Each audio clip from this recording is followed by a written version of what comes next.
A billionaire finds two homeless twin girls in front of his father's grave. They look at him and say, "Sorry, Grandpa, we came to see you."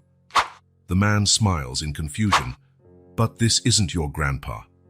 Until the girl's words leave him speechless.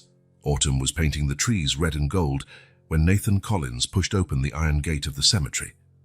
His footsteps echoed on the stone path as he walked among the tombstones, a bouquet of white lilies held firmly in his hand. It had been exactly 1 year since William Collins, a business tycoon, and his father had passed away. Nathan adjusted his dark coat against the chilly wind. At 35, he ran a financial empire and lived alone in a mansion and rarely smiled. It was William Collins's perfect legacy, solid included. As he turned into the lane of the most imposing headstones, Nathan stopped abruptly. Someone was at his father's grave. Not adults, as he had expected, but two small girls. They had their backs to him, leaning over the black marble headstone where William Edward Collins shone in gold letters. Nathan frowned. Children were not common visitors in that exclusive section of the cemetery, especially not children on their own, and these two looked particularly out of place, wearing simple, worn-out clothes, disheveled hair, with no adult around. He approached, slowly, not wanting to scare them. The smaller girl, who could not have been more than 4, was placing a handful of crushed wildflowers at the base of the headstone. The older one, maybe 6, held her sister's hand tightly. Nathan was just a few steps away from them when he clearly heard the little voice of the younger girl. "Sorry, Grandpa, we came to see you." He froze where he stood. "Grandpa." These children were calling his father their grandfather. The older girl knelt and smoothed the freshly laid earth in front of the headstone. "Mom couldn't come. She's sick." Nathan moved a few steps, closer. Dry leaves crackled under his shoes, warning the girls of his presence.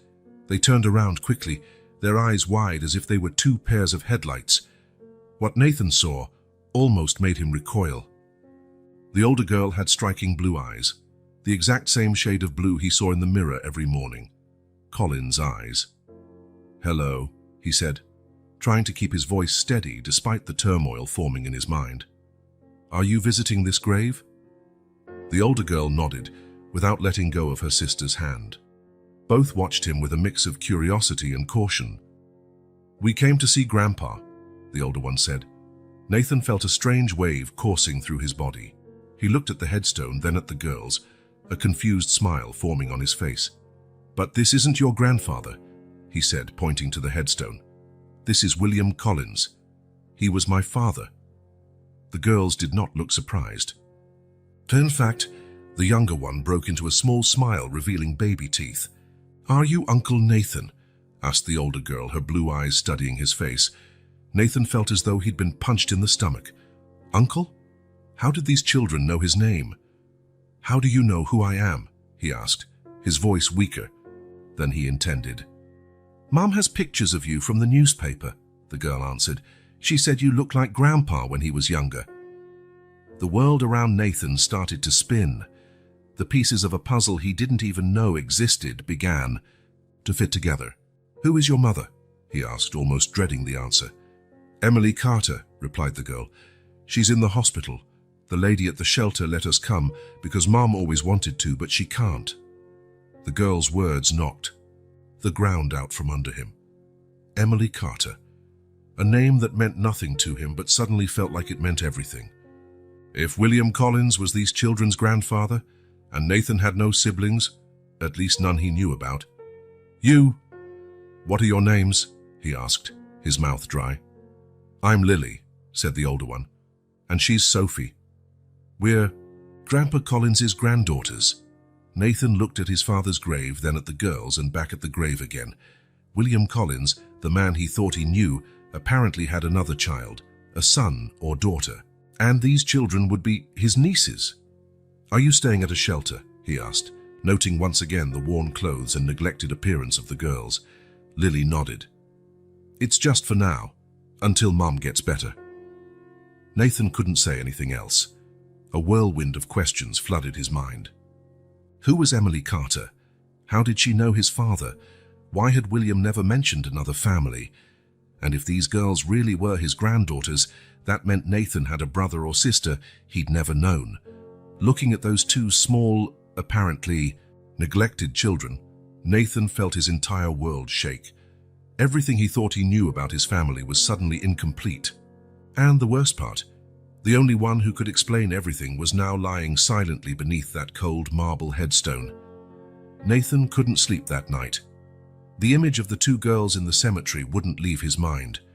Lily and Sophie, William Collins's granddaughters, his supposed nieces. Seated in his office, with the lights of Manhattan shining through the panoramic window, he spun a glass of whiskey between his fingers without drinking. If these girls were truly the daughters of a sister he never knew existed, why had his father never mentioned anything? William Collins was not known for being sentimental, but hiding an entire daughter. Emily Carter, he murmured to himself. He opened his notebook and typed the name into a search engine. Thousands of results appeared, but none seemed relevant. He added William Collins to the search, nothing significant. After a few minutes staring at the screen, Nathan made a decision. He picked up the phone and dialed a number he rarely used. "Frank, it's Nathan Collins. I need an urgent favor." Frank Dawson was head of security at Collins Enterprises, a former police officer William had hired years ago. If anyone could find information on Emily Carter, it would be him. "I need you to find everything about a woman named Emily Carter. She has two small daughters, Lily and Sophie. It seems they're in some shelter in the city. And Frank, be discreet." After hanging up, Nathan kept his gaze on the city through the window. Why did those girls affect him so much? Maybe because for the first time in years, something had broken through the bubble of predictability in which he lived. The cell phone rang at 7 in the morning. Frank had done his job efficiently. "Mr. Collins, I found your Emily Carter. She's 28, works as a nurse at Mercy Hospital. She's been admitted for 3 days with pneumonia. Her daughters Lily, 6, and Sophie, 4, are temporarily at the Hope Shelter in Brooklyn." "Are you sure it's the right person?" asked Nathan, already getting dressed. "Positive. I found her birth record. Mother is Margaret Carter, deceased 5 years ago, father not listed." Nathan felt a chill down his spine. "Send me all the details and the shelter's address." 30 minutes later, Nathan was driving his own car across the Brooklyn Bridge, something he rarely did. He usually preferred using his drivers, but today he needed privacy. He followed the GPS instructions to a neighborhood of old buildings and cracked sidewalks. The Hope Shelter was in a red brick building that had seen better days. Nathan parked and took a deep breath before getting out.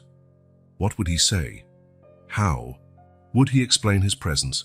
More importantly, what would he do if he discovered the girls really were his nieces? At reception, a middle-aged woman with graying hair looked up from a stack of papers. "May I help you?" "Good morning. My name is Nathan Collins. I'm looking for information about Lily and Sophie Carter." The woman's expression changed instantly.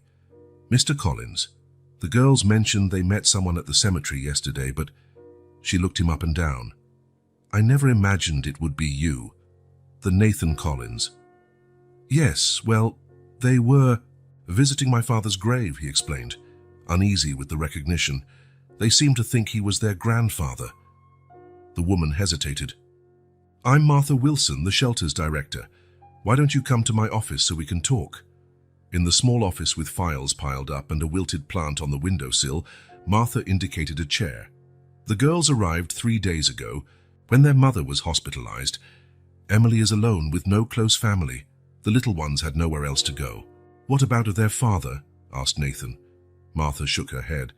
"There's no father in the picture. From what I understand, Emily has raised the girls alone since birth." Nathan hesitated before his next question.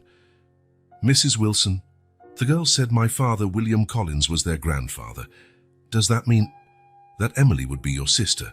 Martha concluded, raising her eyebrows. "I don't know all the details, Mr. Collins, but Emily mentioned once that her mother had a relationship with a powerful man who never acknowledged paternity." A knot formed in Nathan's throat. "I'd like to see them, the girls, and I'd also like information on how to find Emily at the hospital." Martha studied him for a moment. "The girls are in the playroom. I can take you there. As for Emily, she's at Mercy Hospital, room 412. But Mr. Collins, these kids have already been through so much. If you're not planning to really be involved, maybe it's better not to raise their hopes." Her words hit Nathan like a slap. "I understand your concern, but I need to find out the truth." In the recreation room, about 10 children played under the supervision of a young woman. Nathan immediately recognized Lily and Sophie sitting at a small table drawing. When they saw him, both pairs of eyes went wide. Sophie ran over to him, catching Nathan by surprise. "Uncle Nathan, you came to see us." The girl's spontaneity caught him off guard. Lily approached more cautiously. "Did you come to take us to see Mom?" she asked, hope shining in her blue eyes so much like his own. I came to see how you're doing," Nathan said, crouching down to their level. "And yes, I also want to know how your mom is." After 20 minutes talking with the girls, Nathan left the shelter with the hospital's address and a strange feeling in his chest. The girls were smart and sweet, despite their circumstances, and the physical resemblance, especially with Lily, was impossible to ignore. Mercy Hospital was a grey, impersonal structure. Nathan passed reception, explained who he was visiting, and headed up to the 4th floor. His heart pounded as he stopped in front of room 412. What would he say to this woman who might be his sister? He knocked lightly and entered. The room was simple, with 2 beds separated by a curtain. In the bed near the window, a young woman sat flipping through a magazine. When she saw him, her eyes, the same blue as Lily's, widened in shock. "Hello," Nathan said, stopping at the doorway. "Are you Emily Carter?" She closed the magazine slowly, not looking away. "Yes, and you must be Nathan Collins." There was a tension in her voice that surprised him. It wasn't fear, but something else, a mix of resentment and caution. "Your daughters met me yesterday at the cemetery," he explained, moving closer to the bed. "They were visiting my father's grave." Emily let out a short sigh. They shouldn't have gone there alone. Martha promised she'd keep them at the shelter. "They're okay," Nathan assured her. "I just saw them." A tense silence filled the room. Nathan gathered the courage to ask the question that had been spinning in his mind. "Emily, your daughters called my father their grandfather. They said you have pictures of me. Why?" Emily stared at him for a long moment before responding. Her face was pale, with dark circles under her eyes, but there was a steadfastness in her expression. "Because William Collins was my father too, which makes you my half-brother." Even though he already suspected, hearing it confirmed made Nathan lean against the wall for support. "How? When?" "My mother, Margaret, worked as an executive assistant at Collins Enterprises in 1995, Emily explained, her voice now flat, as if telling a story she'd rehearsed many times. "She was 24. Your father was 50 and already married to your mother. They had an affair for almost a year." Nathan closed his eyes for a moment. The timeline matched. He had been only 5 in 1995. "When my mother got pregnant," Emily continued, "your father denied the baby was his. He offered her money to take care of the problem. When she refused, he fired her and paid a sum so she would disappear. He made her sign documents promising never to contact him or make any paternity claim." Nathan felt his stomach churn. That sounded exactly like something William Collins would do. "How did you find out he was your father then?" "My mother never hid it from me. She kept newspaper clippings and photos of him at events. She always told me who my father was, even if he wanted nothing to do with me." Emily gave a sad smile. "She wasn't bitter, you know. She said that despite everything, he'd given her me, and that was what mattered." Nathan pulled up a chair and sat down. "Why did you never look for him? Or me?" Emily let out a dry laugh. "To say what? Hi, I'm your illegitimate daughter, the one you paid to keep hidden. Besides, he made my mother promise, and she kept her word. After she died, I thought about trying. But then I found out I was pregnant with Lily. Priorities change." "What about the girl's father?" Emily's face hardened. "He's not in the picture. Never was." Nathan absorbed everything in silence. His father, the great William Collins, had hidden a daughter for decades, paid for a woman's silence, and then abandoned her while she was pregnant.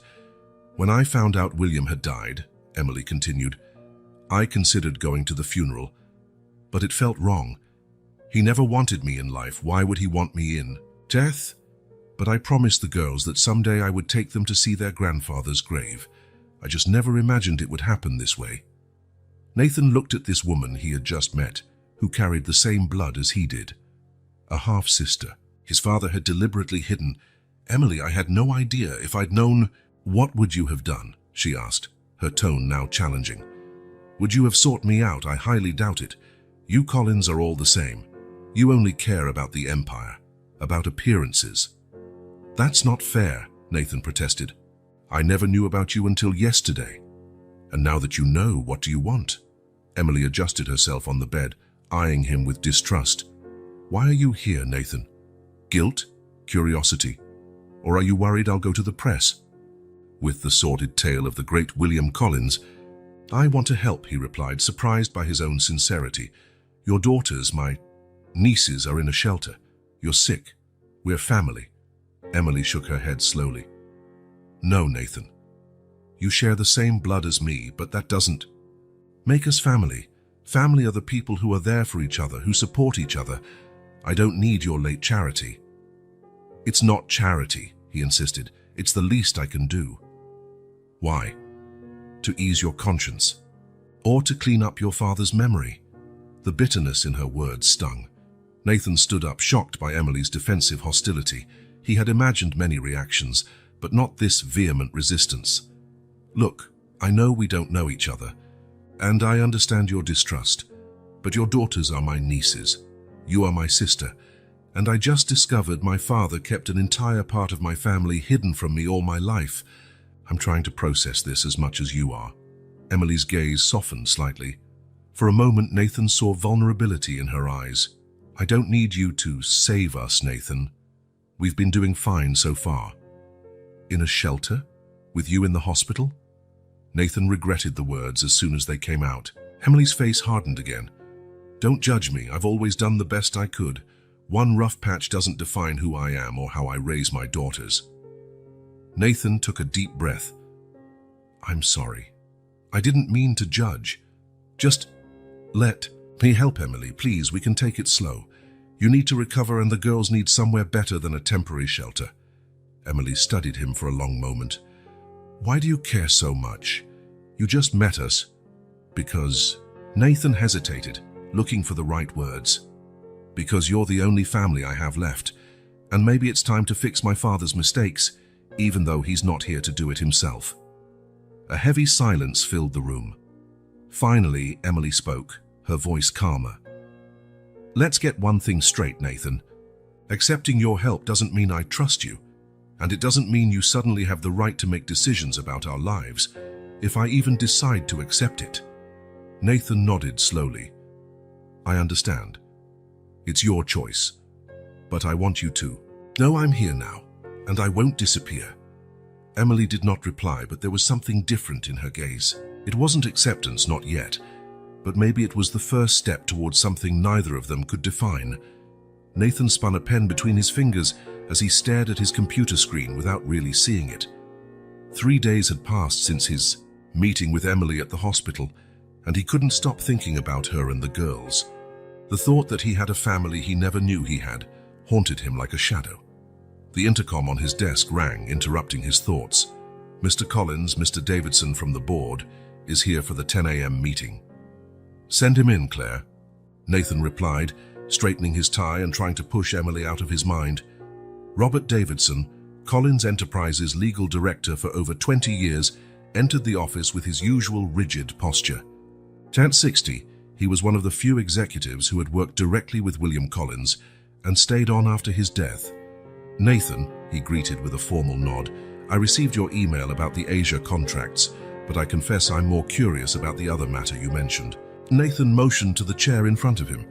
Thanks for coming, Robert. Yes, I have a delicate issue to discuss. Davidson placed his briefcase on the table. Does it have to do with you investigating a woman named Emily Carter? Nathan froze. How do you know that? Frank Dawson spoke to me yesterday. He was worried you might be getting scammed by some con artist. Davidson leaned forward. Nathan, who is this woman? For a moment, Nathan considered lying, but something in him refused. She's my father's daughter, my half-sister. Davidson's face visibly paled. That's impossible. It's not. William had an affair with her mother in 1995. He paid for her to disappear when she got pregnant. Nathan watched the lawyer's reaction carefully. But you already knew that, didn't you, Robert? Davidson adjusted his glasses, clearly uncomfortable. Your father consulted me about some confidentiality agreements back then, but he never confirmed he had a daughter. Well, he did. And now she has 2 daughters, my nieces. Nathan stood and walked to the window. They're living in a shelter, Robert. Emily is sick, penniless, while I live in this. He gestured around the luxurious office. Corporate. Palace. Nathan, Davidson's voice took on a cautious tone. I understand your shock, but you must consider the implications. If this woman really is William's daughter, she might be entitled to a significant share of the inheritance. The shareholders would be furious, not to mention the scandal for the company's image. I'm aware, Nathan replied, more sharply than he intended. Furthermore, Davidson continued, how can you be sure she is who she claims to be? Have you considered a DNA test? There are many opportunists out there. Nathan turned to face him. Have you seen her daughters? Especially Lily, the older one. She has the same eyes as me, as my father. Coincidences happen, argued Davidson. Nathan, you were raised to lead this company. You're William's only legitimate heir. Don't throw it all away because of a possible mistake or worse, an elaborate fraud. His words hit Nathan like a punch. It was exactly the kind of thing his father would say. Protect the empire above all. Public image above the truth. I'm going to help her, declared Nathan, surprising even himself with the firmness in his voice. One way or another. Davidson sighed. If you're determined, at least be cautious. I suggest a confidentiality agreement before any financial assistance, and definitely a DNA test. After Davidson left, Nathan remained by the window, watching the bustle of Manhattan below. People in a hurry, each with their own story, their own family secrets. How many other William Collinses were out there, powerful men denying their responsibilities, hiding entire parts of their lives? His phone buzzed. A message from the hospital. Emily would be discharged that afternoon. Without a second thought, Nathan grabbed his coat and car keys. The Hope shelter looked even more depressing under the weak, late afternoon light. Nathan parked in front of the brick building and took a deep breath before stepping out.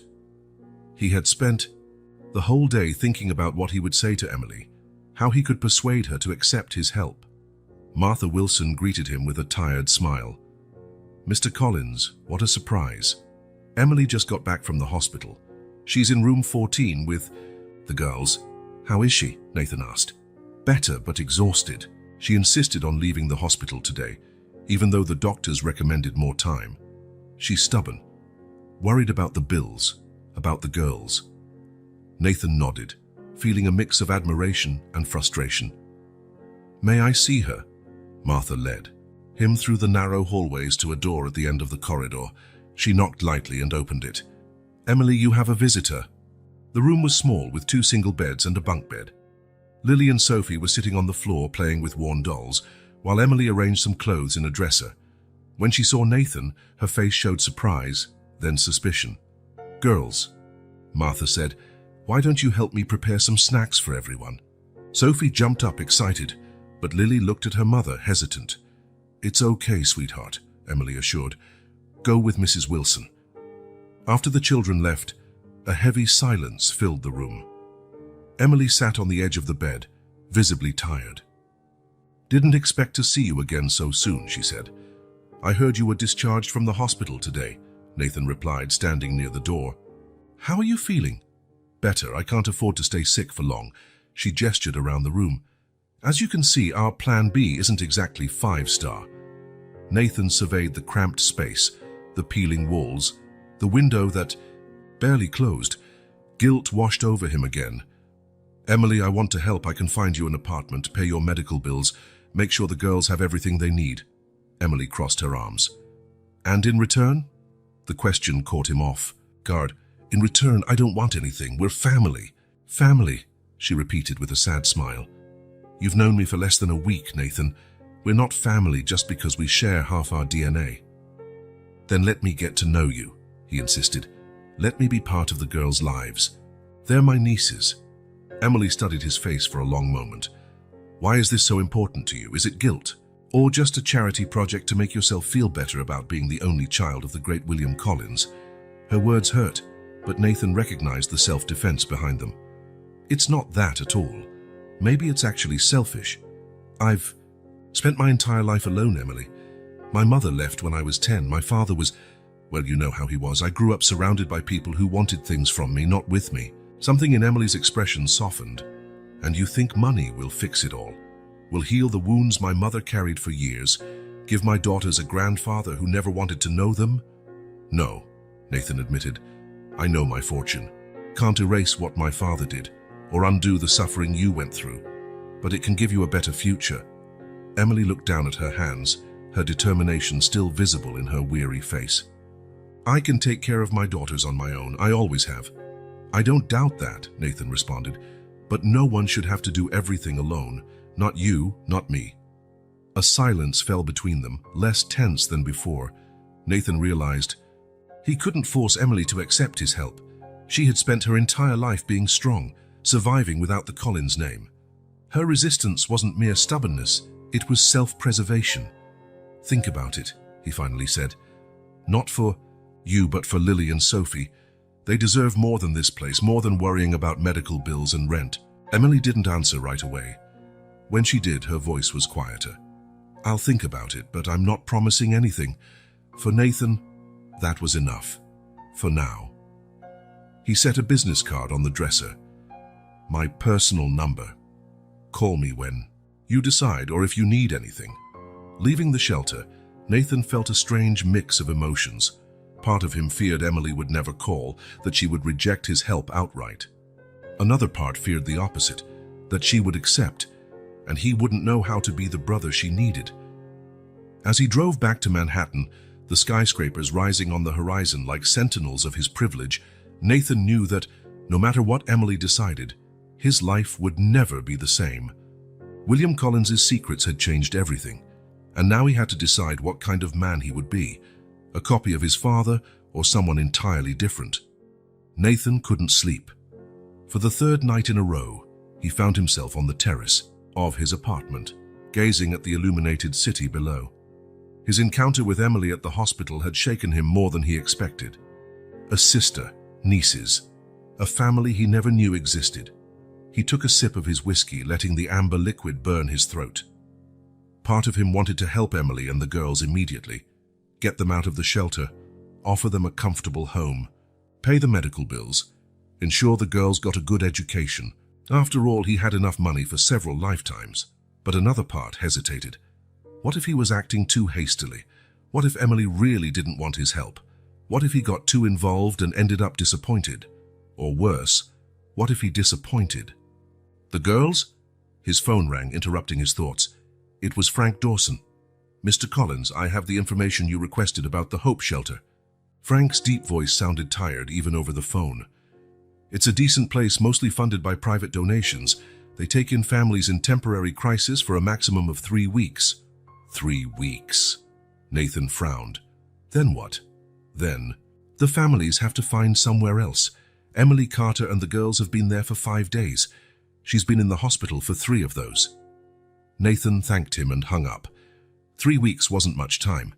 Emily would be weak after pneumonia, possibly unable to work for a while. Where would they go next? He looked at the city again, thinking of Emily's defensive stare. She didn't want his charity. She'd made that clear. But what if there was another way? One that respected her pride but still offered real help? Next morning, Nathan drove to the Hope Shelter. Martha Wilson greeted him with a tired but genuine smile. Mr. Collins, what a pleasant surprise. Are you here to see the girls? Actually, I'd like to speak with you first, he replied, following her into her small office. I want to help, but in a way Emily can accept. Martha indicated a chair. She's a proud woman, and she has good reasons to distrust the Collins family. I know, Nathan admitted. That's why I need your guidance. What does the shelter need most right now? And what will Emily and the girls need when they leave? Martha's eyes lit up. Well, as for the shelter, we always need basic supplies. Non-perishable food, hygiene products, bedding. Our heating system is also only working at half capacity. Over the next hour, Nathan listened carefully to the shelter's needs and the specific concerns about Emily's situation. Martha explained that Emily would need time to fully recover from pneumonia, that the girls needed stability, and that finding a new, affordable apartment would be the biggest immediate challenge. "Does she have any savings?" Nathan asked. Martha sighed. "Almost nothing. Nurses don't earn much, and being a single mother of two," she let the sentence trail off. When Nathan left Martha's office, he had a plan. It wouldn't be easy, and Emily would probably still resist, but it was a start. His first step was Discreet, a substantial donation to the Hope Shelter, specifically earmarked for facility, improvements and supplies. When Martha tried to thank him profusely, he asked her not to mention the donation amount to anyone, especially Emily. The second step was more challenging. Nathan visited the hospital where Emily worked and met with the head of nursing, partially explaining the situation, that Emily was his newly discovered sister, that she was going through difficulties, and that he wanted to help without undermining her independence. "She's an excellent nurse," the supervisor stated, "but our department is facing budget cuts. We can't offer paid medical leave for more than 2 weeks." After a long conversation, they reached an agreement. The hospital would find funds to extend Emily's paid medical leave for a month, allowing her to fully recover. Nathan, of course, would be the real source of those funds, but Emily need not know that. 3 days later, Nathan finally visited Lily and Sophie at the shelter. The girls greeted him enthusiastically, especially Sophie, who ran into his arms as if she had known him for years, not weeks. "Did you bring presents?" she announced, pointing to a little pink backpack by the bed. "Sophie," Lily admonished her gently, "we don't ask for presents like that." Nathan laughed. "I didn't bring any presents today. But how about this? After we visit your mum at the hospital, we can stop for ice cream." The girls' eyes lit up, and even Lily couldn't hide her smile. At the hospital, they found Emily sitting up in bed, flipping through a magazine. She looked less pale than on his last visit, but still visibly weak. Her expression upon seeing Nathan was a mix of surprise and suspicion. "I thought you'd given up," she said after the girls left with a nurse to get juice. "Why would you think that?" asked Nathan, sitting in the chair beside the bed. "It's been almost a week. I figured maybe you realized we're too complicated for your lifestyle." Nathan smiled slightly. "Do you always assume the worst about people?" "Not about people. About the Collins," she responded. She studied his face. "So why are you here, Nathan? Really?" "Because I want to get to know my sister," he answered simply, "and because I want my nieces to know they have an uncle who cares about them." Emily looked away, a sign that his words had touched her. "And how long will this interest last? A month, a year, until something more important comes along?" "I can't predict the future, Emily. All I can promise is that I'm here now, and I want to be here tomorrow, too." When the girls returned, conversation shifted to lighter subjects. Nathan stayed almost 2 hours, listening to Sophie describe a drawing she had made at the shelter, and Lily explaining with surprising detail the book she was reading.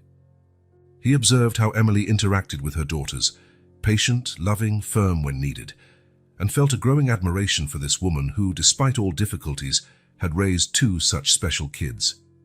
As promised, he took the girls for ice cream afterward. While he watched them select their flavors with childish excitement, he felt a strange sense of belonging he had never experienced before. Over the next 2 weeks, Nathan established a routine. He visited the girls at the shelter almost daily, often bringing small gifts, nothing ostentatious, just books, art supplies for Lily, a small teddy bear for Sophie. He took them to visit Emily at the hospital, and occasionally on brief outings, the park, the zoo, once the movies. Martha watched him with a knowing smile. "They're getting attached to you," she remarked one afternoon, while the girls played. "In the shelter's tiny courtyard. I'm getting attached to them too," Nathan admitted, surprising himself with the honesty of that statement. "What about Emily? Is she starting to trust you?" Nathan sighed. "It's complicated. Sometimes it seems like she does. Other times I feel like she's just tolerating my presence for the girl's sake." Give her time, Martha advised. Emily carries deep wounds. When Emily was finally discharged from the hospital, Nathan was there to pick her up. She seemed surprised to see him, but didn't protest when he took her small bag. The girls are excited to see you, he said as they walked down the corridor. Lily decorated your side of the room at the shelter with drawings so you'd feel welcome. A shadow passed over Emily's face. I hate that they're stuck in that place. It's temporary, Nathan reminded her gently. What then? I don't have the money for a new apartment deposit. I barely have enough for rent. Nathan hesitated. This was the moment he'd been waiting for, but he needed to be careful. About that, he began cautiously. Maybe we could talk when we get back to the shelter. Emily gave him a wary look but nodded. At the shelter, after an emotional reunion with her daughters, Emily finally sat down with Nathan in a quiet corner of the common room. So what did you want to talk about? She asked directly. Nathan took a deep breath.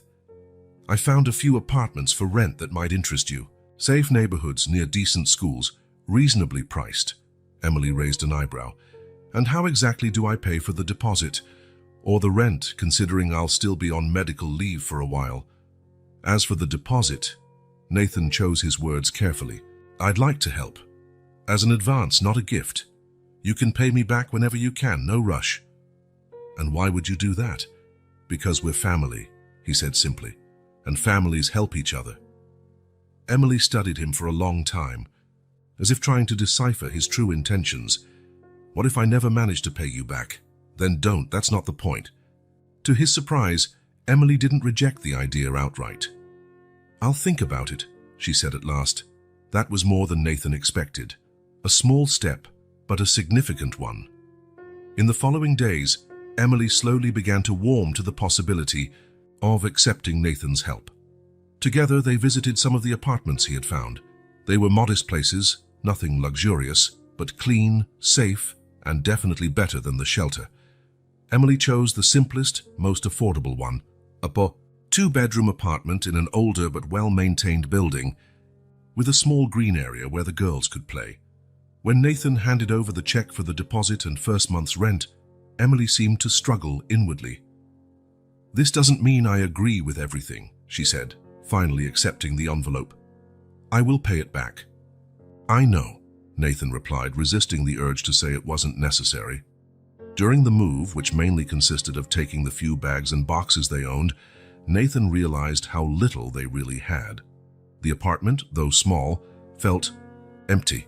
We need furniture, he commented while Emily organized some clothes in a built-in closet. I'll buy it piece by piece, she replied. Beds are the most important right now. Everything else can wait. Nathan wanted to argue, to offer to furnish the entire apartment, but he knew that would be too much. Instead, he suggested, what if I bring some basic items? A table, chairs, maybe a couch. I have some extra furniture in storage. That wasn't entirely true, of course, but it sounded better than offering to buy everything new. Emily hesitated, but the thought of her daughters sitting on the floor to eat made her relent. Just the basics, she emphasized. The next day, Nathan arrived with a delivery truck carrying used furniture, recently purchased but intentionally made to look second-hand. A simple dining table with 4 chairs, a comfortable couch, a dresser for the girls' room, and a few lamps. Emily watched the delivery with an expression that was hard to read. These look pretty new for extras, she commented after the movers left. Nathan shrugged, trying to appear casual. They've been in storage for a while. Emily clearly didn't believe him, but to Nathan's surprise, she didn't argue. Instead, she said simply, "Thank you." It was the first time she had thanked him without reservations, and Nathan felt as if he had won a small battle. In the weeks that followed, Nathan continued his regular visits, now to the apartment instead of the shelter. He brought small gifts for the girls, and occasionally something practical for the home. Towels, kitchen utensils, a new coffee maker, when he noticed Emily's was on the verge of breaking. Each gift was chosen carefully so it wouldn't feel like an ostentatious display or charity, but a genuine gesture of caring. Gradually, Emily stopped protesting every new offer. One evening, after the girls were asleep, Emily served Nathan a cup of coffee in the small kitchen. "Why do you keep coming back?" she asked abruptly. The question caught Nathan by surprise. What do you mean? You've already done more than enough to ease any guilt you feel about what your father did. You don't have to keep doing this. I'm not here because of guilt, Emily, he replied, meeting her gaze. I'm here because you matter to me. We're strangers. You've known us for less than 2 months. Nathan took a sip of his coffee, thinking about how to explain. You know, I grew up in a huge house with everything money could buy, but I never felt like I belonged anywhere. My father was always working. My mother left when I was young. I was just lonely. Emily observed him closely, her usual hostility momentarily set aside. When I'm with the girls, when we're all here together, even with all the tension between us, he continued, it's the first time in a long time that I don't feel alone. The sincerity in Nathan's words seemed to surprise Emily. She looked away, her own coffee cup cradled in her hands. They like you a lot, she finally admitted. Especially Sophie. She's never had a consistent male figure in her life. Does that bother you? Emily considered the question. It scares me, she confessed. What if you get tired of this? If you decide you have more important things to do, they'd be devastated. I won't disappear, Emily. That's what everyone says until it happens, she sighed. Their father promised the same thing. It was the first time she had mentioned the girl's father in any detail. Nathan sensed he was treading on sensitive ground. What happened with him? He asked softly. Emily shrugged. The classic story. A grand romance, big promises. When I got pregnant with Lily, I found out he was married. He denied the baby was his, said I was trying to trap him. She let out a bitter laugh. Like father, like daughter, I suppose.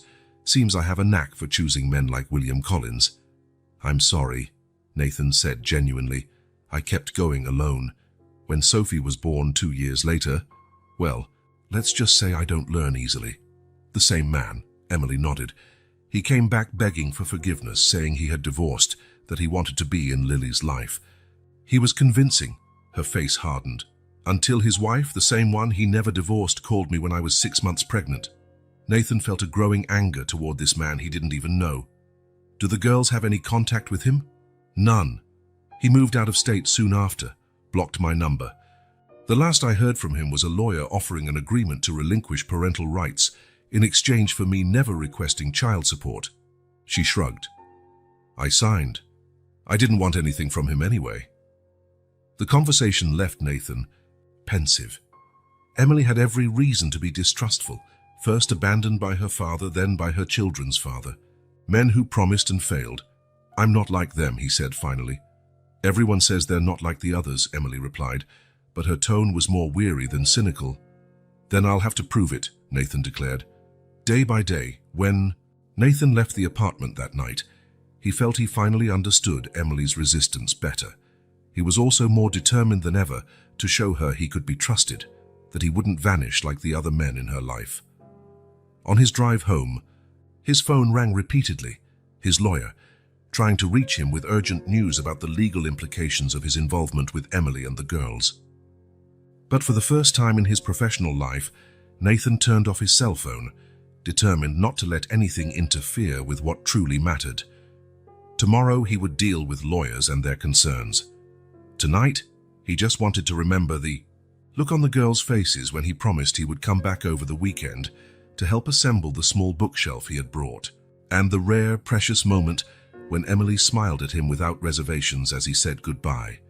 Small steps, small gestures of trust. It was only the beginning, but for Nathan, it meant everything. It was a perfect Saturday morning. Blue sky, pleasant temperature, a light spring breeze. Nathan was waiting in the parking lot of Emily's building, tapping his fingers on the steering wheel of the SUV he had rented especially for the day. He had sent a message 2 days earlier, inviting Emily and the girls to spend the day together. To his surprise, after 24 hours of silence, she replied with a simple, "Okay." When Emily appeared with the girls, Nathan couldn't help but notice how different the children looked from the first time he saw them at the cemetery. Their clothes, though simple, were clean and well cared for. Lily had her hair in a neat ponytail, and Sophie wore a yellow polka dot dress that made her look like a little ray of sunshine. "Uncle Nathan!" Sophie yelled, running toward him. Over the past few months, she had become even more affectionate. Lily followed behind with more reserved steps, but there was a smile on her face. Emily came last, visibly hesitant. "So, where are we going?" "It's a surprise," Nathan replied, opening the car door, "but I promise you'll like it." During the drive out of the city, Sophie kept up a lively conversation about her new school and the friends she was making. Lily occasionally chimed in, but spent most of the trip quietly observing the landscape passing by outside. Emily remained silent, casting the occasional glance at Nathan. After almost an hour of travel, Nathan turned onto a private road leading to a secluded property. Large iron gates opened automatically as they approached. "What is this place?" Emily finally asked, breaking her silence. "An animal rescue retreat," Nathan said, parking near a renovated farmhouse. "I thought the girls might enjoy seeing the animals, and they have a picnic set up for us." Sophie's eyes went wide. "Are there horses?" "And ponies, goats, some sheep, and even a couple of alpacas," Nathan replied with a smile. "And the best part, we can feed most of them." Lily's face lit up too, though she tried to hide her excitement. "I've never seen an alpaca up close." Emily seemed surprised at the choice of outing. "How did you find out about this place?" "A friend mentioned it once. He brings his kids here every month to volunteer." Nathan shrugged. "It's nothing fancy, but I thought it would be fun." Emily studied his face for a moment. "I thought you'd take us somewhere fancy, or to an expensive amusement park." "I can do that next time if you prefer," he said as they pulled out their bags. "But I thought something quieter might be better for us to get to know each other." A middle-aged woman wearing rubber boots and a straw hat came out to greet them. "Mr. Collins, welcome. I'm Martha, the head caretaker, and these must be the girls you told me about. Ready to meet our four-legged friends?" The next few hours passed like a dream. Sophie squealed with delight at every new animal, while Lily proved surprisingly adept with them, especially a stubborn pony that, according to Martha, rarely let anyone near. Nathan watched Emily gradually relax, first just watching her daughters, then joining in the fun. When she laughed out loud, seeing Sophie try to imitate an alpaca's sound, Nathan felt something warm in his chest. It was the first time he'd really seen her happy. During the picnic, seated on a large checkered blanket under a leafy tree with a view of the horse pasture, conversation flowed more naturally than ever. "How did you know Lily would love the animals?" Emily asked as the girls explored a nearby vegetable garden with Martha. Nathan bit into an apple. "She has a lot of books about animals. I noticed the last time I was at your apartment." Emily looked surprised. "You paid attention?" "Of course, why wouldn't I?" Emily was silent for a moment, fiddling with her sandwich without eating. Not even their father noticed what they liked. It was the first time she mentioned the girl's father. Nathan felt her tension, so he decided not to press it. "They're lucky to have you," he said simply. Emily looked at her daughters in the distance. "I always wanted to give them what I never had, stability, presence. My mom did her best, but she worked so much." "What was your mother like?" Nathan asked quietly. Emily smiled, a sad and nostalgic smile. "Strong, stubborn. She never let herself cry in front of me, but sometimes I heard her at night when she thought I was asleep." "Because of my father?" Emily nodded slowly. "She loved him, you know. She really did. It wasn't just some starstruck employee in love with a powerful boss, like he probably told his lawyers." Nathan lowered his eyes. "He never told me anything about it, or anyone else as far as I know. He just acted like you never existed." A heavy silence settled between them. Emily took a deep breath before continuing. "My mom kept all the news about him, newspaper clippings, magazines. When he died, she'd already been gone 3 years, but I continued the habit. I guess part of me always hoped, I don't know, for some kind of acknowledgement, some sign." "I'm sorry," Nathan said, feeling the weight of a guilt that wasn't his, but which he carried anyway. "It's not your fault," she replied, as if reading his thoughts. "You were also a victim of his silence in a way." When the girls returned, carrying small pots with flower seedlings they'd planted in the garden, the conversation shifted to lighter topics, but something had changed between Nathan and Emily. A small barrier had fallen. Later, they fed the sheep together, and Nathan managed to snap a perfect photo of Emily laughing as a goat tried to eat her blouse. When he showed her the picture, she looked surprised. "I don't even remember the last time I saw myself smiling like that." "You should smile more," Nathan commented. "It suits you." A slight blush colored Emily's cheeks, and she turned her attention back to Sophie, who was calling them over to see a baby rabbit. On the drive back to the city, the girls fell asleep in the back seat, exhausted from so much activity. The silence in the car was comfortable until Emily spoke, her voice almost a whisper, so as not to wake her daughters. "I found something yesterday. I was organizing some boxes of my mother's stuff that were stored at a friend's place, and I found an envelope I'd never seen before." Nathan glanced at her briefly before focusing on the road again. "What kind of envelope?" Emily reached into her purse and took out a slightly crumpled manila envelope. "Letters and some documents my mother kept." She hesitated. "They're about your father and her. Things I didn't even know." Nathan felt his heart speed up. "Do you want me to see them?" Emily stared at the envelope for a long moment. "I do, but not here, not now.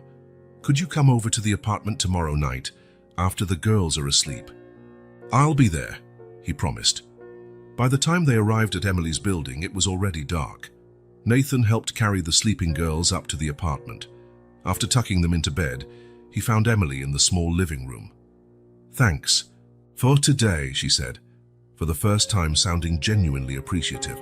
"It was special for them." "And for you?" Nathan ventured. Emily smiled slightly. "Yes, for me too. You're not what I expected, Nathan Collins." "What did you expect?" "Someone more like your father, I guess," Nathan felt. Those words like an unexpected compliment. "See you tomorrow night, then." Emily nodded, clutching the envelope to her chest. "At 9. The girls will be asleep by then." The following night, Nathan arrived right on time. Emily opened the door wearing simple clothes, jeans and a blue t-shirt, with her hair loose, something he rarely saw. "They fell asleep quickly tonight," she said, inviting him in. "They were exhausted from telling everyone at school about the animals." The living room was lit only by a corner lamp, creating a more intimate atmosphere. On the coffee table sat the manila envelope, along with 2 cups of tea. "I spent the day wondering if I should show you this," Emily admitted, sitting down on the sofa.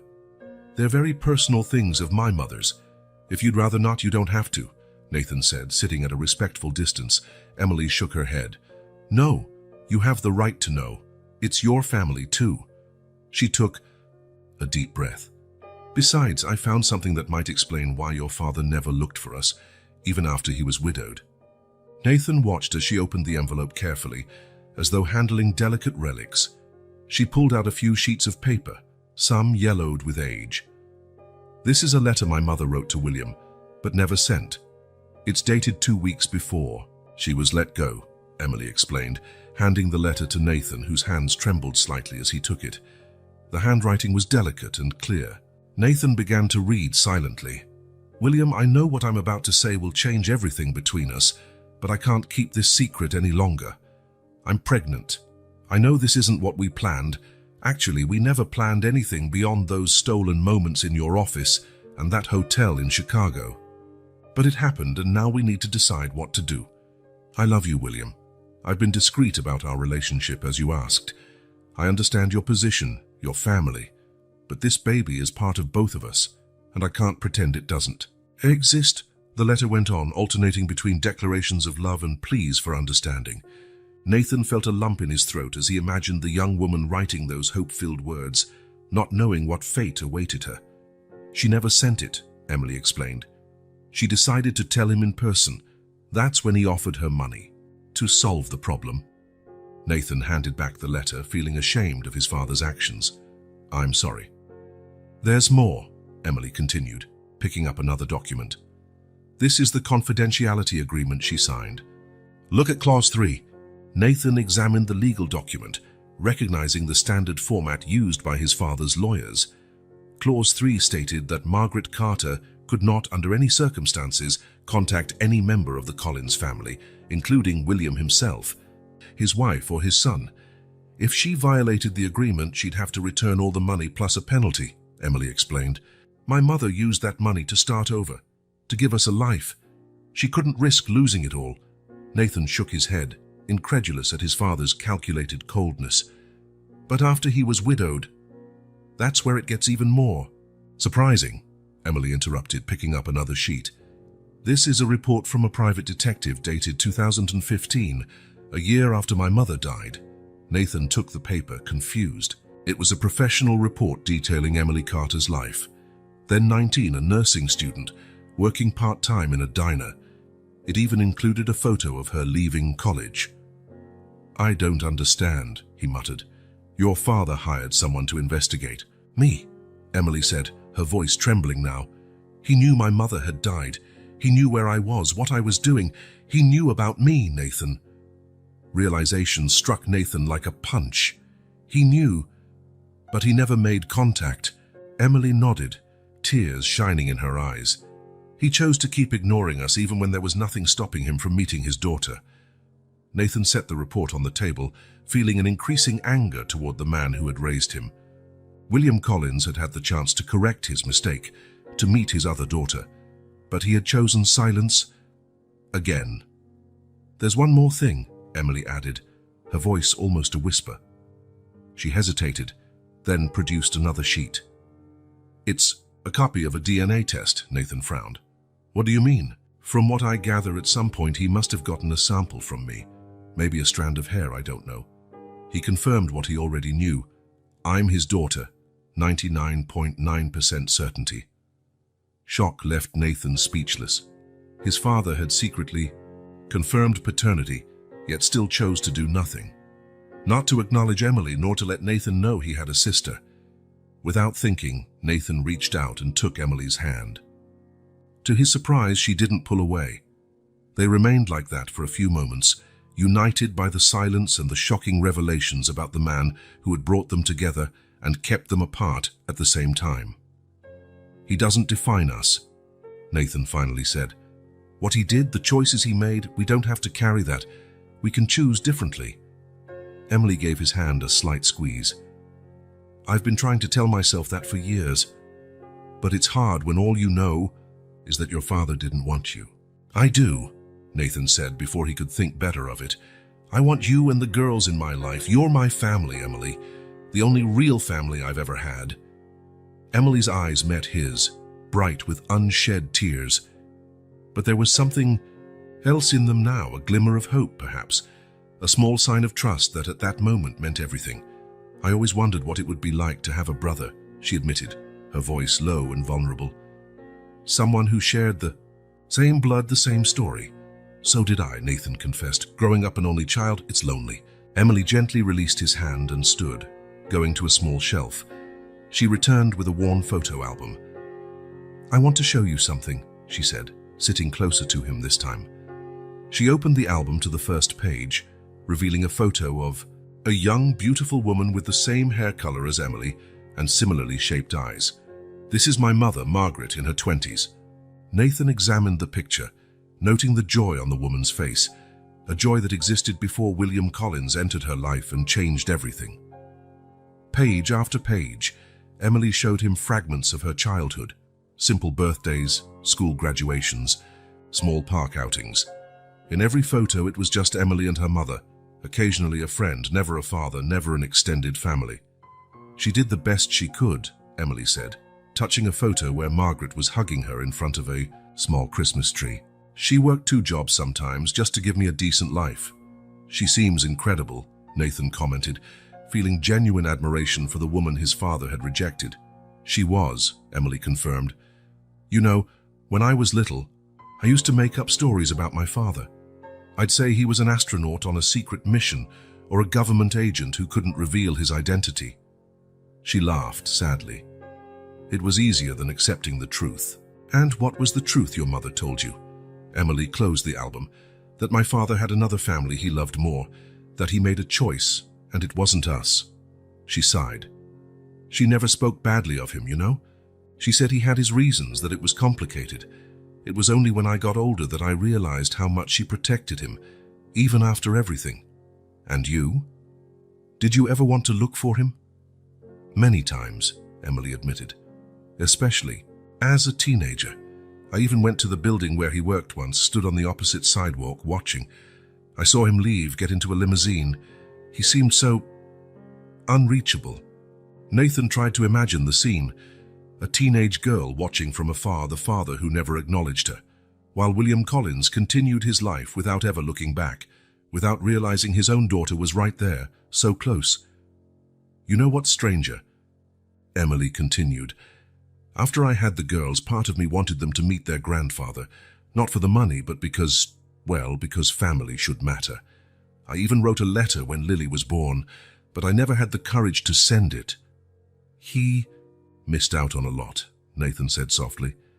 He missed knowing you, watching you grow up, meeting his granddaughters.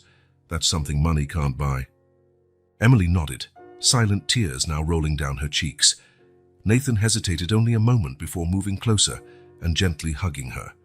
She stiffened at first, but soon relaxed in his arms, allowing herself, perhaps for the first time, to cry over the rejection she had carried all her life. It's all right, he murmured, holding her as silent sobs shook her body. We're not alone anymore. When Nathan left the apartment that night, something fundamental had shifted between them. The revealed documents and the shared stories had built a bridge across the chasm William Collins had left. Emily and Nathan were no longer strangers bound. By a genetic accident, they were at last beginning to become a family. And as he drove home, Nathan realized that for the first time in a long while, he no longer felt alone in the world. The little girls he had met at the cemetery and the sister he never knew he had were slowly filling the emptiness William Collins had left in his life. It was only a beginning, a first genuine gesture of trust, but for Nathan, it meant everything. Nathan stared at the city through his office window. The view of Manhattan was stunning, gleaming skyscrapers, the river in the distance, millions of lives moving in sync. It was an empire of concrete and glass, not unlike the empire William Collins had built and left to him.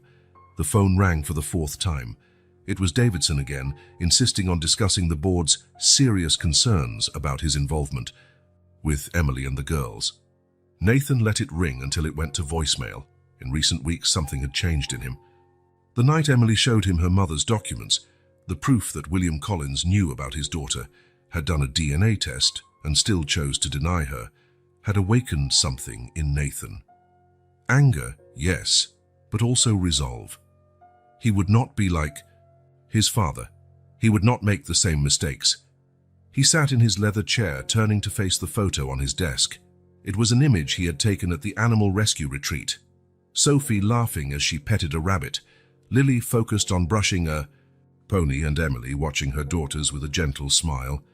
He'd had it framed the week before, replacing the formal picture of his father that had always occupied that spot. The contrast could not be more striking. William Collins had always looked at the world through the lens of profit and expansion. Family was a social obligation, a name to be maintained and protected. Until a few months ago, that had seemed normal to Nathan. It was all he knew. Now, looking at the smiling faces in the photograph, he realized there was something more. Something his father had never understood, or understood and rejected. The simplicity of belonging to someone, of having people who cared about you for who you were, not for what you owned or represented. His personal phone buzzed with a text from Emily. Lily got the lead role in the school play. She's trying not to show it, but she's super excited. Performance in 3 weeks. Nathan smiled. 3 weeks was enough time to rearrange his schedule, even if it meant postponing the meeting with the Japanese investors. A few months ago, that idea would have been unthinkable. Now it seemed like the only possible choice. His response was immediate. Wouldn't miss it for anything. She'll do great. When his office door opened without warning, Nathan already knew who it was. Davidson rarely bothered to knock when he was worried, and lately, he always seemed worried. Nathan, we can't postpone this conversation any longer, the lawyer said, placing a thick folder on the desk. The board is demanding answers. Rumors about your newly discovered family are spreading. And? Nathan raised an eyebrow, his voice calm. And? Davidson looked genuinely perplexed. You're jeopardizing everything your father built. Collins Enterprises has always been about stability, predictability. These recent developments are making shareholders question your commitment. Nathan observed the man before him, grey-haired, impeccably dressed, loyal to William Collins's legacy until the end. Davidson probably knew about Emily from the start. Maybe he had even advised Nathan's father to bury that secret. My commitment, Nathan repeated each word slowly, is exactly where it needs to be. Right now, we have to focus on what's best for the company, Davidson insisted. The agreement I proposed would settle everything quietly. A generous sum to Emily Carter and her daughters, in exchange for permanent confidentiality. Nathan stood feeling a strange calm despite the tension of the moment. Robert, how long did you work with my father? 30 years? The lawyer seemed confused by the sudden change of subject. 32. Then you must have known him well. Tell me, was he happy? The question clearly caught Davidson off guard. Happy? William was unsuccessful, respected. He built an empire. That's not what I asked. Davidson adjusted his tie, uncomfortable. His happiness came from achievements, Nathan. He wasn't a sentimental man. He knew how to separate business from personal distractions. Nathan nodded slowly. And that includes discarding a daughter as if she were an inconvenient accounting error. That situation was complicated. No, it wasn't, Nathan replied firmly. It was pretty straightforward, actually. My father had a daughter. He rejected her because she didn't fit into his plans. He paid her to disappear. And then, even knowing the truth, he chose to keep it hidden. Simple as that. Davidson remained silent, unable to argue against the harsh reality.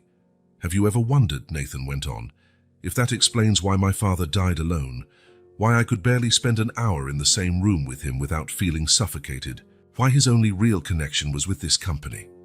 He walked back to the window, looking out at the city for a moment before turning to face Davidson again. I'm not going to make the same deal with Emily. I'm not paying to keep my own. Sister and niece is silent like some dirty secret that needs hiding. Nathan, be reasonable. We're talking about your father's legacy. Exactly, Nathan interrupted. His legacy, not mine. And I'm beginning to realize I may not want to carry it the same way he did. The lawyer paled. What does that mean? Nathan picked up the photo from the desk, looking at the smiling faces again before replying. It means I'll be at the board meeting tomorrow, and I'm going to tell them the truth. The whole truth. That William Collins had another daughter, that I have a sister and 2 nieces, and that I intend to acknowledge them publicly as part of the Collins family. Davidson looked horrified. You can't be serious. The shareholders will panic. The press will turn this into a circus. Probably, Nathan agreed with a calm that surprised even himself. But for the first time in my life, I feel like I'm doing the right thing, not just the expected thing. And if the board votes against you, if they threaten your position, the question hung in the air between them. Nathan knew it was a real possibility. The men and women on the Collins Enterprises board were his father's generation, conservative, concerned about appearances, averse to personal risks. Then maybe it's time to reconsider what really matters, he finally answered. This building, this company, or the people who by some miracle came into my life and showed me there's something more?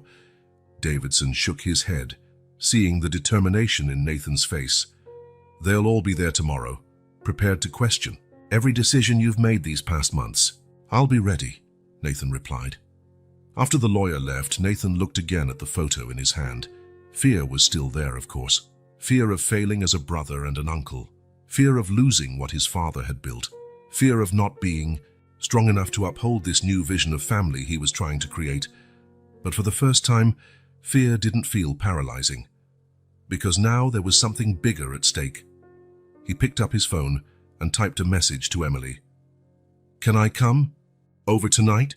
I need to talk to you about something important. Her reply was quick. Sure. The girls are asking when you're coming.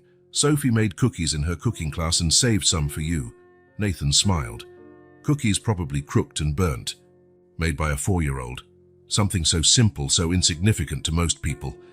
But for him, right then, it felt like the most important thing in the world. He took one last look at the city view before grabbing his coat. The Collins empire would still be there tomorrow, whatever the outcome of the meeting. But tonight, there were cookies waiting for him, a school play to celebrate and a family, his family, to protect. And for the first time, the path ahead seemed perfectly clear. The rain fell softly as Nathan and Emily walked through the park, near her apartment. The girls had stayed with a neighbor, giving the siblings a chance to talk without interruption. In recent months, these moments alone had become precious, an opportunity to fill in the gaps of their separate lives. "My mother wrote to him several times," Emily said suddenly as they took shelter under a tree. "Not just to William, but to your mother too." Nathan frowned. "To my mother? You never mentioned that before." Emily shrugged, looking at the puddles forming on the path. "I didn't think it would matter. After all, no one replied." "How do you know that?" "I found the drafts. She kept copies of everything." Emily stuck her hands in her jacket pockets. "They were desperate letters, Nathan, telling them about the pregnancy, asking only for some acknowledgement, not necessarily money. She even sent a newborn photo of me." Nathan felt a tightening in his chest. The idea that his mother, Victoria Collins, knew about Emily was something he had never considered. He'd always seen William as the villain in this story, or so he thought. "How? Many letters?" "At least 12 over 2 years." Emily turned to look at him. "I always assumed your father just threw them away unread. But now, I wonder if your mother intercepted them." The suggestion hit Nathan like a punch. Victoria Collins, the always proper and cold matriarch, who had left the family when he was 10. She had always blamed William's infidelities for the separation. She never mentioned a pregnant mistress. "I need to check something," he said, his mind already churning with possibilities. "Do you have copies of those letters?" "Some of them. Want to see them?" Nathan nodded. "And I need to visit my parents' old house." The Collins mansion had remained virtually untouched since William's death. Nathan rarely went there, preferring his apartment in the city. But now, as he walked through its silent halls, he looked for answers that might be hidden among those walls. His mother's office, a room William had never remodeled after she left, was exactly as she had left it. Shelves of books, an elegant desk, and that mahogany chest that was always locked in the corner. Nathan remembered asking about it as a child, only to receive evasive answers. It took almost an hour of rummaging through drawers to find a small golden key hidden in a secret compartment in the desk. When he finally opened the chest, his heart raced. Letters, dozens of them organized by date, some still in their original envelopes, others carefully unfolded. The handwriting was unmistakable, the same as the copies Emily had shown him. Letters, from Margaret Carter to Victoria Collins, begging for compassion from one woman to another. Nathan sat on the floor, reading letter after letter, each word intensifying his anger. His mother had known, she had always known. She had not only ignored the desperate pleas of a pregnant woman, but had actively concealed Emily's existence. In one of the letters, Margaret had written, "I'm not asking your husband to publicly acknowledge our daughter. I only want her to meet her father and maybe one day her half-brother. Every child deserves to know where they come from." Attached to this letter was a baby photo, Emily, only a few months old. On the back, the date and a simple message, "Emily Carter Collins, your daughter." With trembling hands, Nathan picked up his phone. It was time for a visit he had postponed for far too long. Victoria Collins now lived in an elegant Hamptons estate, far from the eyes of New York society. After the divorce from William, she had received a considerable fortune and chosen a discreet yet luxurious life. She rarely saw her son, limiting contact to the occasional phone call on important dates. When Nathan arrived unannounced, he found her exactly as he imagined, sitting in the sunroom drinking tea as if nothing in the world could disturb her serenity. At 65, Victoria maintained the austere elegance that had always defined her. Perfectly dyed hair, flawless posture, controlled expression. "Nathan," she said with mild surprise. "What an unexpected visit." He did not respond to the formal kiss she offered. Instead, he set a bundle of letters on the tea table. "What are these?" she asked, though her eyes revealed she already knew. "Letters from Margaret Carter. All addressed to you. All about Emily, the daughter father had with her." My half-sister. Victoria took a sip of her tea, as if needing time to organize her thoughts. I see you've been digging through old things. Are you not going to deny it then? Deny what exactly? Her voice remained calm, almost clinical. That your father got a secretary pregnant. That she tried to use the child to get money. It's an old story, Nathan. The coldness of her response fueled Nathan's anger further. She didn't want money. She just wanted Emily to meet her father, to know who he was. Victoria shifted in her chair, finally meeting his eyes. She wanted much more than that. She wanted legitimacy, recognition, a share of the Collins fortune. So what if she did? Nathan raised his voice. Emily was his daughter. She had just as much right as I do. Don't be naive, Victoria retorted, dropping her serene facade. You think she was the only one? Your father had affairs constantly. If we opened that door, we'd soon have dozens of women claiming they had his children. But Emily was actually his child. You knew that. You had her photos. There's no denying the resemblance. Victoria averted her gaze. I did what was necessary to protect our family. Protect, Nathan almost shouted. You destroyed part of it. You condemned an innocent child to grow up without a father, a woman to raise her daughter alone. I did what any mother would do, Victoria responded, her voice hardening. I protected my son. I protected your future, your inheritance. My inheritance, Nathan repeated bitterly. That's what this is about? Money? Don't oversimplify, she shot back. It was about your place in the company, in society. William was weak. If he acknowledged an illegitimate child, he'd soon divide everything among multiple offspring. I wouldn't let your future be jeopardized. Nathan shook his head, incredulous. So while you fought with father over his infidelities, you simultaneously hid the consequences of one of them. What kind of hypocrisy is that? Victoria stood up, clearly shaken. You don't understand how it was. Our marriage was already falling apart. If that woman and her child officially entered our lives, I would lose everything. William might have left me for her. So it wasn't about protecting me, Nathan concluded, disappointment evident in his voice. It was about you. I did what I thought was best at the time, Victoria insisted, her voice trembling slightly now. And afterward? After you and father split? After he died? Why did you never tell me about Emily? Victoria hesitated, and for the first time Nathan saw something in her eyes he'd never seen before. Guilt. It was too late, she said quietly. What good would it do? Reopen old wounds? You not only hid Emily from me, but condemned her to a difficult life for your own selfish reasons, Nathan accused. Do you know how she grew up? How many hours her mother had to work to provide for her, while you lived here in this palace, pretending to be the wronged wife? Victoria sank back into her chair, suddenly looking smaller, more fragile. I was afraid, she confessed in a low voice. Afraid of losing everything if William acknowledged the other daughter. Afraid you'd hate me if you found out. Then, I just didn't know how to tell you. Nathan looked at the woman before him, elegant, controlled, calculating. His mother, who always seemed so sure, so certain of her decisions. Now he saw only a frightened person who had made terrible choices to protect her own comfort. Emily has 2 daughters, he finally said. Your granddaughters, Lily and Sophie. Wonderful children you'll never meet. Victoria raised her eyes, surprised. Nathan, don't be drastic.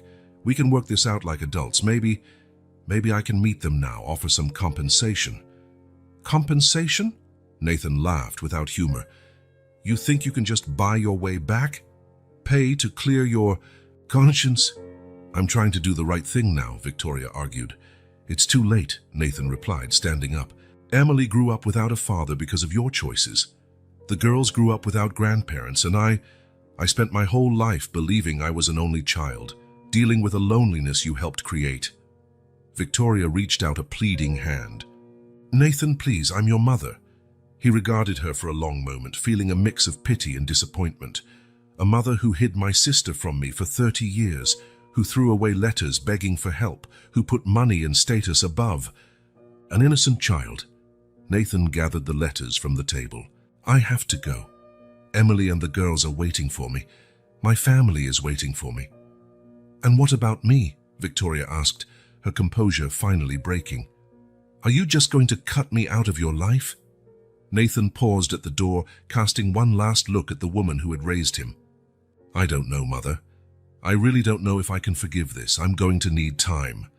As he drove back to the city, he felt a heaviness in his chest. Not just anger, but a deep sadness. He had lost the mother he thought he had. But maybe at last he'd found the truth.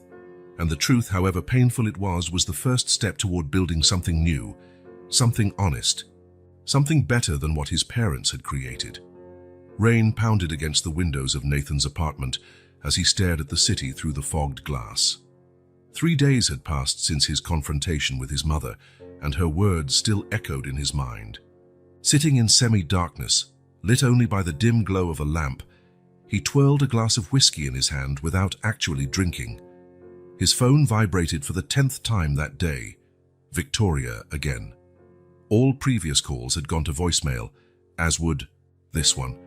Next to the phone, scattered on the coffee table, were the letters, silent witnesses to 30 years of carefully constructed lies. The doorbell rang, pulling him from his dark thoughts. Opening it, he found Emily holding a dripping umbrella. "You're not answering your phone," she said simply. "The girls are worried. I am too." Nathan stepped aside, letting her in. "I'm sorry. I needed to think." Emily hung her wet coat and looked around the partially dark apartment, used glasses, letters on the table. "Doesn't look like thinking is helping much," she remarked, turning on more lights. "How did you know where I live?" "Lily asked your driver the last time he picked us up," Emily said with a small smile. "She's always been observant." Nathan shook his head, impressed by his niece's cleverness. "Have a seat. Do you want something to drink?" "Tea would be nice." "You look like you need one too instead of that." She pointed to the barely touched whiskey. In the kitchen, while the water boiled, Nathan felt the weight of the last few days lift slightly. There was something reassuring about Emily's presence, perhaps because she understood better than anyone the complexity of it all. "Your mother called me," Emily said when he returned with 2 cups of tea. Nathan froze. "What? How'd she get your number?" "Apparently she has her ways." Emily took a sip of her tea. "She asked to meet, said she wants to know her granddaughters." "What did you say?" "That I'd think about it." Emily looked him in the eye. "What should I have said?" Nathan sat, feeling exhaustion weigh on him. "I don't know.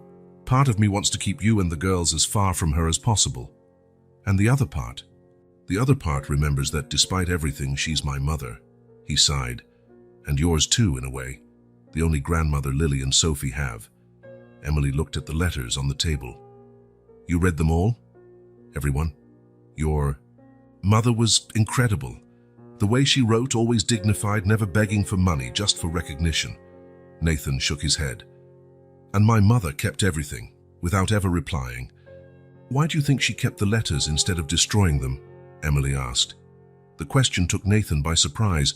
He hadn't considered that. "I don't know," he admitted. "Maybe guilt? Or maybe she was never fully at peace with her decision," Emily suggested. "People are rarely all good or all bad, Nathan, even when they do terrible things." Nathan looked at his sister with a new understanding.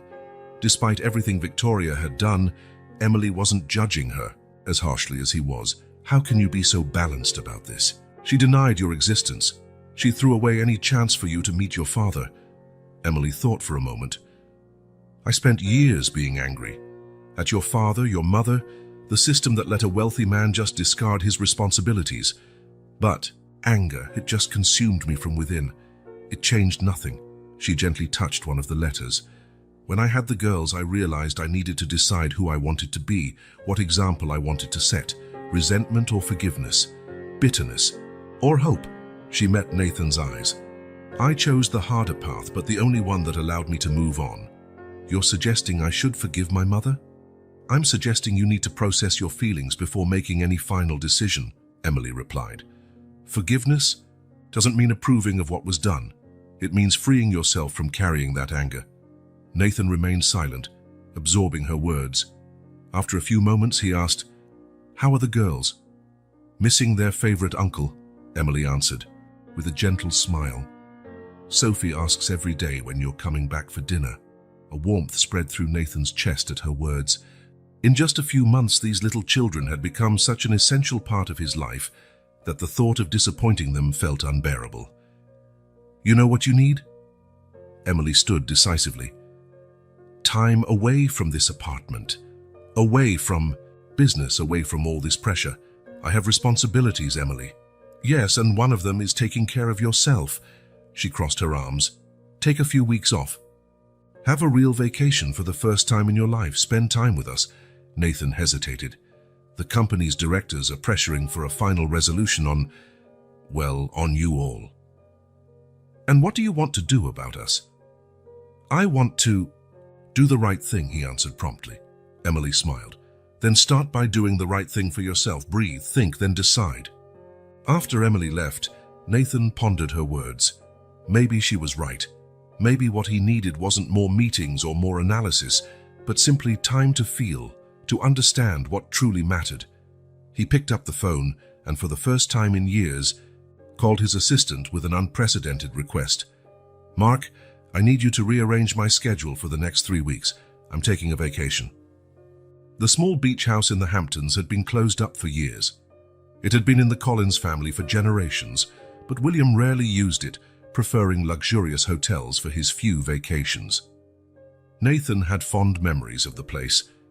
It was one of the few where his family seemed almost normal before his parents' marriage fell apart. The idea of taking Emily and the girls there came naturally. It wasn't ostentatious like the family's other properties, just a simple house overlooking the ocean with direct beach access, perfect for children, away from the chaos of the city and the obligations waiting for them. Is this really yours? Sophie asked, her eyes wide as she ran from room to room. Actually, it's ours, Nathan replied, watching his niece's excitement. It belongs to the Collins family, and your Collins too. Emily, unloading in the kitchen, paused when she heard those words. It was the first time Nathan had included them so directly in the family legacy. The following days passed in a peaceful bubble of simplicity. Mornings on the beach, building sandcastles with the girls. Afternoons exploring the small coastal town or reading under the gentle autumn sun.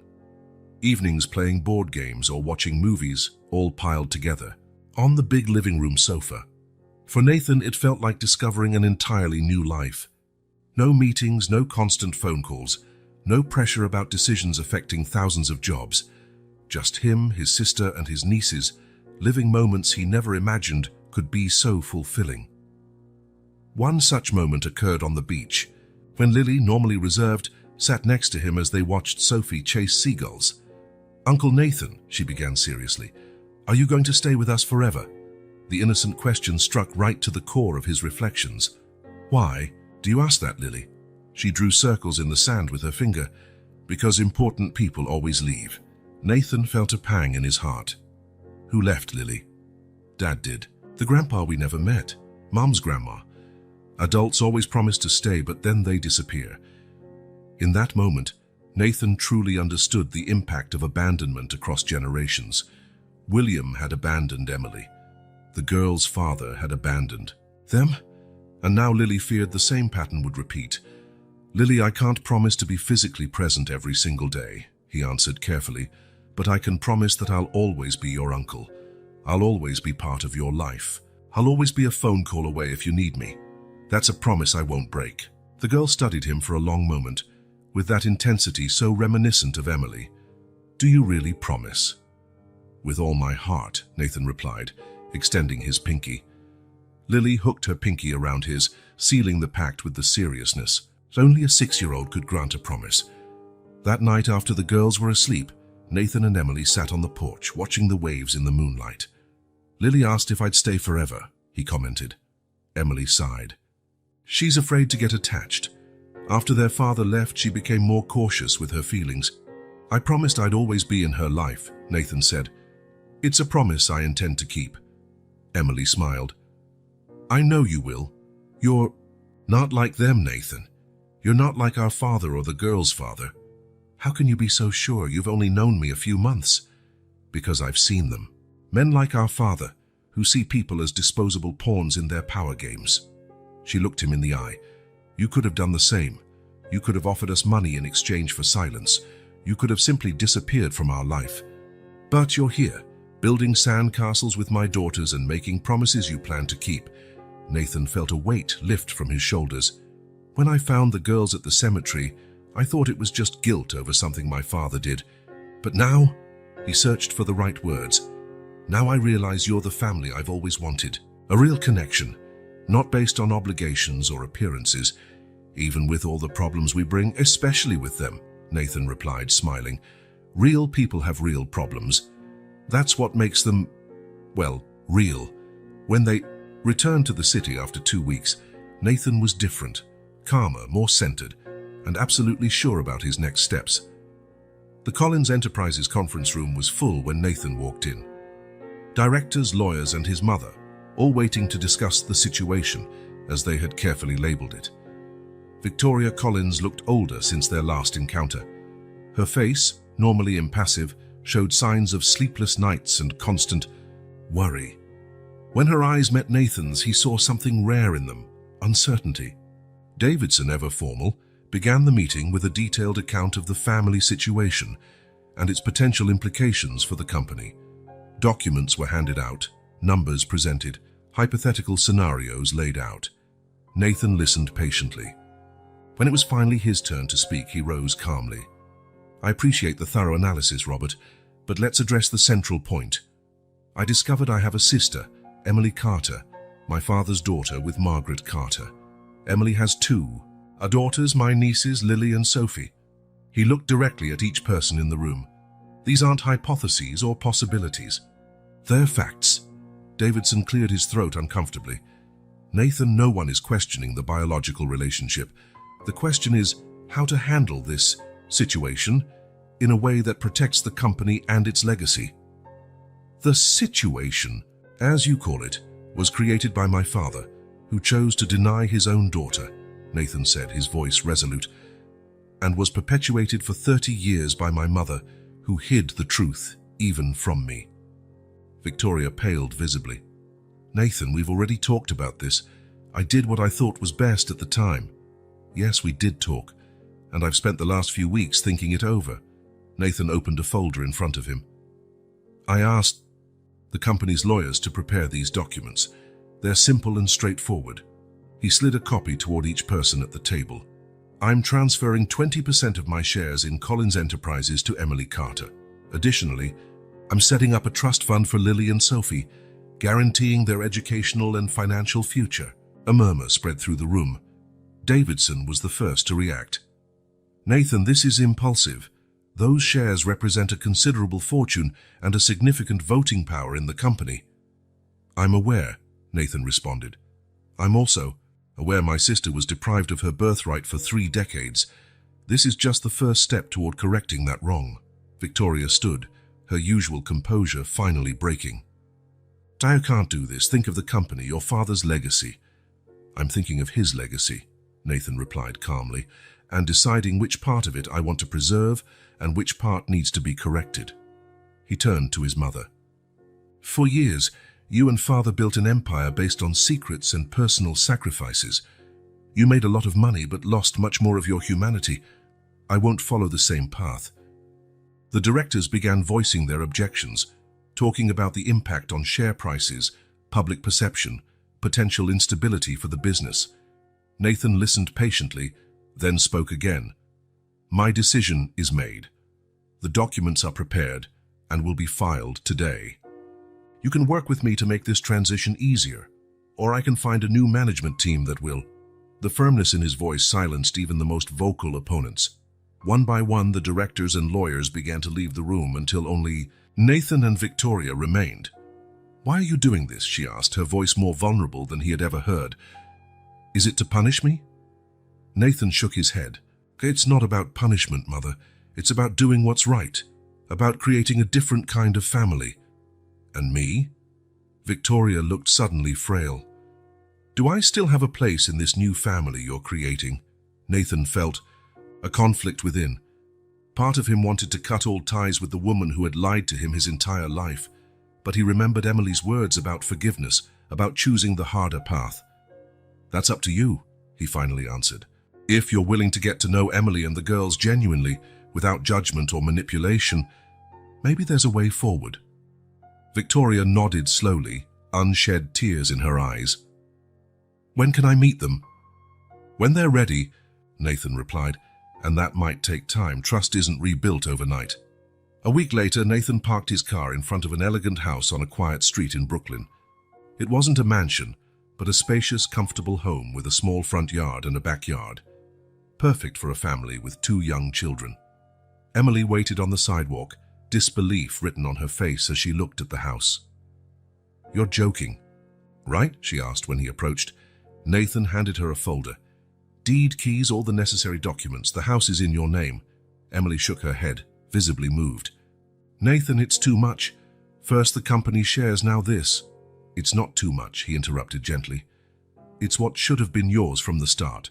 A fair share of the Collins legacy." "I don't know what to say." "Say, you'll accept, that you'll leave that cramped apartment and give the girls a yard to play in, their own rooms, a safe neighborhood." Emily looked again at the house, then at her brother. "Why? Why are you doing all this?" Nathan smiled. "Because we're family. Because Lily and Sophie deserve stability. And because you deserve a new beginning." At that moment, the girls ran out of the car. Sophie immediately clung to Nathan's legs, while Lily gazed at the house with wide eyes. "Are we going to live here, Uncle Nathan?" Sophie asked, jumping with excitement. "Yes, Princess, this is your home now," Lily approached cautiously. "Forever, forever," he confirmed, remembering the promise he'd made on the beach. Emily finally smiled, giving in to the emotion of the moment. "Want to show us around, former owner?" As they walked up the path, Nathan felt a calm certainty settle in his heart. Collins Enterprises would go on, adapting to the changes he had put in motion. His mother would have time to reflect on her choices and perhaps someday build bridges with the family she had denied. As for him, he finally understood where his true legacy lay. Not in the buildings bearing the Collins name, not in bank accounts or corporate shares, but in the bonds he was forming with these 3 people who had come into his life so unexpectedly. In Lily, with her precocious wisdom and observant eyes. In Sophie, with her contagious joy and spontaneous hugs. And in Emily, the sister he never knew he needed, whose strength and capacity for forgiveness inspired him to be a better person. As he watched the girls dart from room to room, exclaiming over their new bedrooms and the swing in the backyard, Nathan realized he had found something far more valuable than any fortune, a place where he truly belonged. A family built not out of obligation or blood alone, but by choice, by effort, by genuine love. It was a new beginning for all of them. A future free from the secrets and lies of the past, a path rooted in the trust they had carefully nurtured. Conversation by conversation, moment by moment, Emily approached him as they watched the girls explore the backyard. "Thank you," she said simply, her voice full of emotion. "Not just for this," she gestured to the house, "but for not giving up on us when it would have been so easy to do so." Nathan smiled, feeling a peace he had never known before. "I should be the one thanking you, for showing me that family is so much more than a name or an inheritance. Here's where you find your home."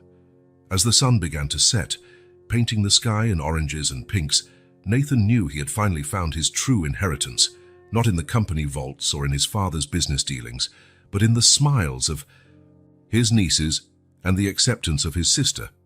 An inheritance no amount of money could buy, and one no secret from the past could ever destroy.